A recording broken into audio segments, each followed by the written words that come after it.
Je l'avais dit que l'antagoniste principal de cette nouvelle saison-là, c'était Kurt Caldwell, joué par Clancy Brown. Maudit que je l'avais deviné. What is happening? I think you've lived long enough.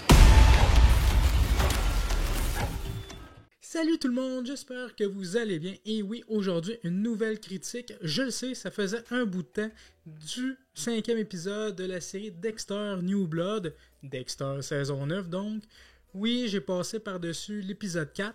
Donc, je vais faire un petit récap de cet épisode 4-là que j'ai beaucoup apprécié. Plus que les épisodes passent, plus que j'apprécie de plus en plus la série.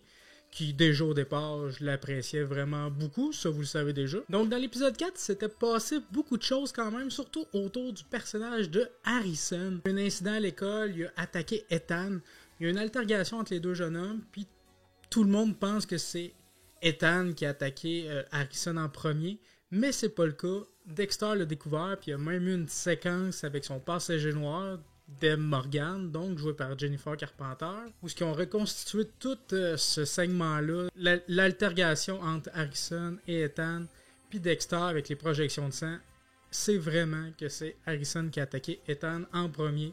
Donc, Harrison est un peu comme son père, il a un passager noir en lui, c'est un monstre. Tel père, tel fils, ça aussi je vous l'avais dit. Toute cette séquence-là était vraiment cool avec la lutte intérieure de Dexter qui se parlait avec lui-même, son passager noir, Deb, donc. Deb qui lui disait « Non, c'est pas ton fils, c'est pas lui qui a attaqué en premier, pourquoi qu'il aurait fait ça et tout ça? » Puis lui, il savait au fond de lui que c'était pas vrai. Les preuves étaient là, puis il sait vraiment que c'est son fils qui a attaqué en premier. Ensuite de ça, il a fouillé dans la chambre de son fils, il a trouvé une lame de rasoir. Si vous vous rappelez, c'est l'arme utilisée par Trinité quand il a assassiné Rita, donc la mère de Harrison. Donc Harrison est vraiment au courant de tout ça. Il a même écouté un podcast du personnage de Molly concernant le choix de Trinité durant ses massacres à Miami. Donc, sa dernière victime, c'était Rita, puis ça a été mentionné. Puis Harrison était au courant de tout ça. Sans doute que c'est le personnage d'Anna qui a tout révélé à Harrison, sinon je vois pas comment il a reçu tout ça. Puis, on a eu la confirmation dans l'épisode 4 que c'était Kurt Caldwell, l'antagoniste principal. Tu sais, le sniper qui a tiré sur une fille qui courait, là... On l'a vu parce qu'il a ramené une autre fille qui s'appelle Chloé dans cette cabane-là. On a vu la même trappe, la même cabane isolée. On l'a pas vu encore avec son sniper et tout ça, lui tirer dessus. Mais on a reconnu l'endroit. On le sait que c'est Clancy Brown, Kurt Caldwell, donc le méchant principal de cette saison-là. Bon, maintenant que mon petit recap de l'épisode 4 est fait, on passe maintenant aux choses sérieuses avec l'épisode 5. Encore une fois, c'est un très bon épisode. Vraiment, ça monte toujours de plus en plus haut, la tension est vraiment palpable, l'étau se resserre autour du personnage de Kurt Caldwell, mais aussi surtout de Dexter Morgan dans cet épisode-là. Vraiment, ça va brasser dans le prochain épisode, j'ai vraiment hâte de voir. Par contre, l'épisode est pas parfait, mais il y a des bonnes surprises, mais il y a deux petits détails que j'ai moins aimés, puis je vous explique pourquoi tout de suite en fait. Il y a une espèce de party avec de la drogue et tout ça avec les jeunes, encore très cliché comme dans l'épisode 2 quand ils vont... à quelque part, qui crochettent une serrure puis qui rentrent là pour fumer justement un joint puis toutes ces affaires-là.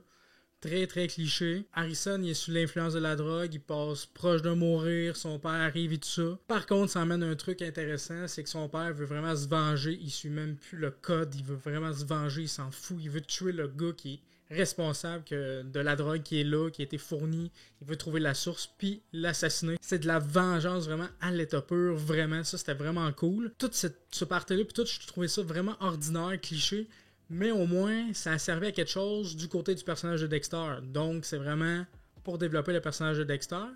Puis en même temps, par contre, un truc qui me dérange un peu, c'est qu'Harrison, sous l'influence de la drogue, a dit à Audrey, la fille d'Angela, là, la shérif, la copine de Dexter, si vous vous souvenez pas des noms. Harrison a révélé que son père s'appelait pas vraiment Jim Lindsay. Donc il a dit ça à Audrey, qui Audrey plus tard le révèle à Angela. Ça me dérangeait pas tant que ça, mais c'est parce qu'il se passe une autre chose avec le personnage d'Angela qui va pousser ces informations-là concernant Dexter, Jim Lindsay, donc que c'est pas Jim Lindsay, mais qui s'appelle Dexter Morgan, parce qu'il y a une autre preuve qui arrive, qui est également une bonne surprise, puis qui est du fanservice aussi. Angela part avec Molly pour vérifier si c'est vraiment Matt Caldwell qui a réservé une chambre dans un hôtel. Bien sûr que non, c'est son père qui a engagé quelqu'un pour se faire passer pour Matt, pour faire croire qu'il est vivant. Donc Angela sait que Kurt est vraiment louche.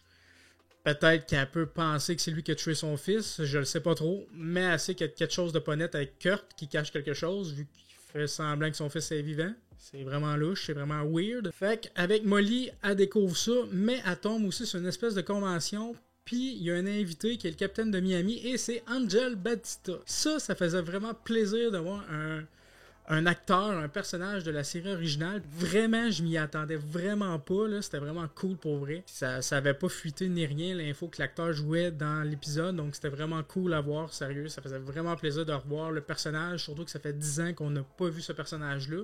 Donc c'était vraiment cool. Par contre, Batista, oui, c'était du fanservice. Il sert à l'intrigue également. Mais il révèle à Angela... Il parle de Deborah Morgan, il parle de Dexter Morgan, puis il mentionne le nom d'Harrison. Fait qu'elle a fait le lien avec Harrison, le fils de Jim Lindsay. Puis après ça, sa fille lui dit que Jim Lindsay, c'est pas son vrai nom. Fait qu'elle fait des recherches avec le nom de Dexter Morgan.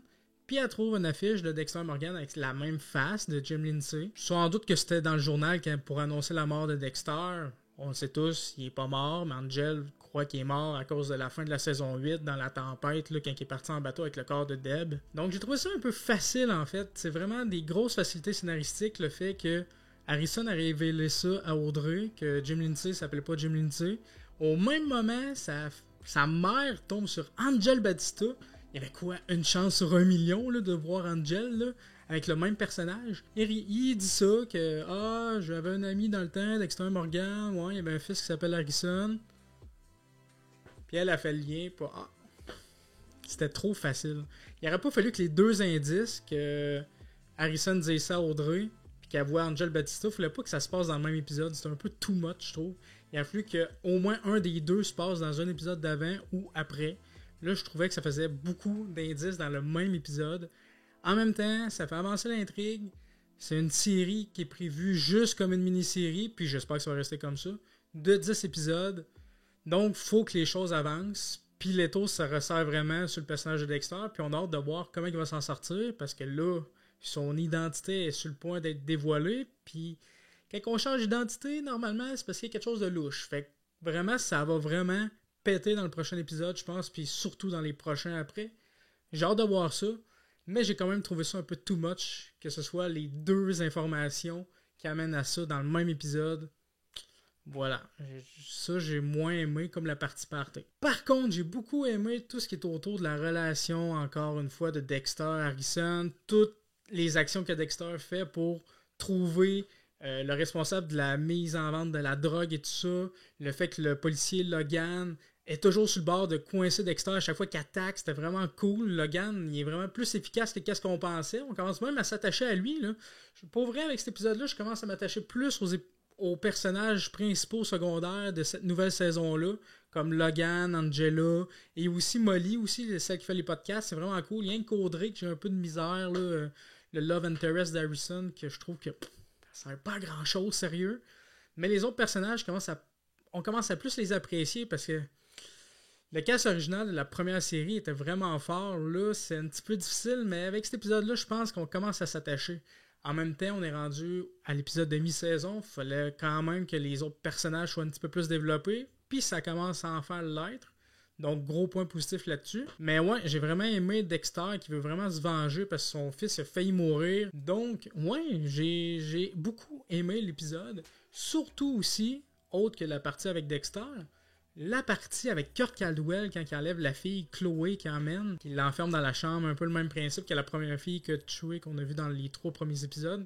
Donc c'est vraiment le même principe. Sauf que par contre, cette fille-là, elle joue pas au jeu de Kurt. Puis Kurt, il est vraiment fâché. Au début, elle se dénude devant la caméra. Kurt est fâché. On voit que c'est pas ça qui l'intéresse. C'est pas le sexe, le corps, rien de ça.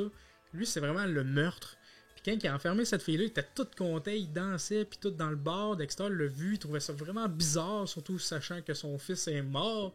C'était encore plus louche.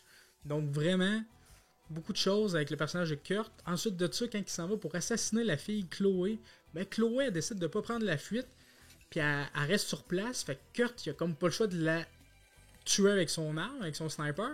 Puis il est triste, puis il est fâché, genre, qu'elle ait pas parti. Mais pourtant, ça amène au même résultat. Fait il y a sûrement un traumatisme quelque part avec le personnage. il reproduit tout le temps la même chose, la même séquence, puis là, ça l'a comme fucké dans sa tête. Fait que, ouais, c'est compliqué ce personnage-là. J'ai vraiment beaucoup hâte d'en savoir plus sur le personnage de Kurt, ses motivations, pourquoi il fait ça, j'ai hâte d'en savoir plus sur son passé. Vraiment intéressant comme personnage, vraiment psychopathe. Digne de Trinité, je trouve, pour l'instant, parce qu'il reproduit tout le temps la même chose, tout le temps le même type de victime, tout le temps une jeune femme qui est tout le temps perdue seule. Puis il refait tout le temps le même genre de meurtre. Donc c'est vraiment type Trinité, je trouve. Sauf que lui, tu fais par 3, lui, il n'y a pas de nombre vraiment. Mais je trouve que c'est dans le même genre, le même type, donc c'est vraiment quelque chose d'intéressant. Puis il y a une psychologie assez, pas développée parce qu'on ne sait pas, mais une psychologie assez étrange puis qu'on veut en savoir plus. Donc j'ai vraiment hâte qu'un épisode soit vraiment centré sur ce personnage-là. Puis j'espère qu'il va en avoir au moins un avant la fin de la série. C'est mon appréciation de l'épisode. Moi, j'ai vraiment hâte de voir l'épisode 6 parce que je sens que ça va vraiment encore plus pousser la chose, surtout l'identité de Dexter. Là, Angela va en avoir après lui un peu. Peut-être que Dexter va s'en prendre à la podcasteuse aussi, je sais pas où est-ce que ça va mener. Mais j'espère qu'ils vont pas foirer la fin ou qu'ils vont mettre une fin ouverte. Parce que je veux pas d'autres saisons, je veux que ça finisse là. C'est ce qui est prévu à la base. La série est très bonne, mais je veux pas qu'il y ait une autre suite. Je veux que ça finisse là. C'est ce qui est prévu. Je veux une bonne fin. Pour l'instant, on est encore sur une meilleure lancée. Plus ça avance, plus c'est meilleur. Fait qu'il faut vraiment pas qu'il gâche la fin. Donc voilà, c'est tout pour cette petite vidéo. J'espère que ça vous aura plu. N'hésitez pas à me dire en commentaire, vous, qu'est-ce que vous avez pensé de cet épisode-là? Est-ce que vous l'avez aimé ou vous l'avez trouvé bof? Est-ce que vous avez des théories pour les prochains épisodes? Dites-moi ça en commentaire, je veux tout savoir. Si vous avez aimé la vidéo, n'hésitez pas à laisser un petit pouce bleu. Ça aide beaucoup la chaîne, à partager la vidéo et surtout à vous abonner pour voir les prochaines vidéos. Sur ce, on se dit à la prochaine. Continuez de regarder des films, des séries. Ciao!